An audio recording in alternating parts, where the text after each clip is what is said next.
Ajantsika hateo aloha iny lafim-baovao iny fa mankalaza ny 17 taonany amin'ity taona 14 ity ny tranombarotra Kourtsa tafiditra ao anatin'ny fanamariana izany fankalazana izany ny hetsika variboba izay nitanterahana izy ireo androany. Nanome fihenam-bidy manokana na vente flash ho an'ny mpanjifa androany ny tranombarotra Kourtsa tao anatin'ny hetsika Happy Hours. Tamin'ny teloratra amin'ny 10:00 dia karazan'entana maro toy ny kojakoja fampiasa ao an-tokantrano toy ny fahitalavitra, fanaka miampy telefônina sy kamerà no nisy fihenam-bidy 20 hatramin'ny 520 isan-jato.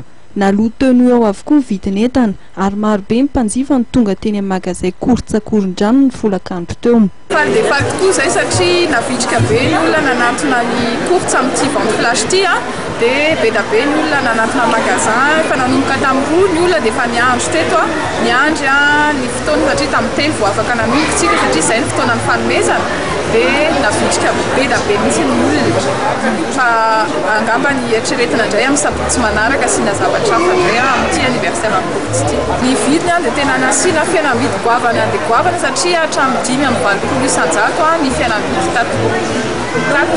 Ohatra zao misy ny telefônina respecté azafady misy ohatra misy telefônina rano valeur dia 459 000 ariary dia nahiditsika 179 000 ariary dia izy misy fihenam-bidy zany raiky amin'ny 70 isan-jato.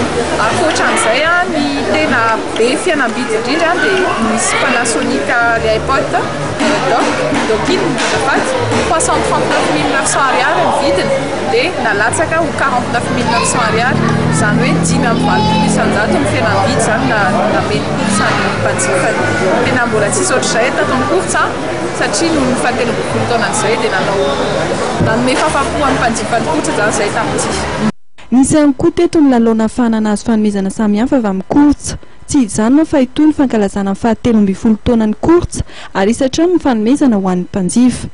Ankoatran'ny 17 taona dia atao surprise izy fa raha amin'ny sabotsy indray no fanome fotoana satria isaky ny sabotsy zany tsika vao afaka manao animation dia raha amin'ny sabotsy indray andrandraso fa tsy maintsy mampilaza amin'ny vaovao eny izay na ny gazety na ny télé dia milaza aminareo hoe inona indray ny surprise ho ameny Kourtsa amin'ny sabotsy.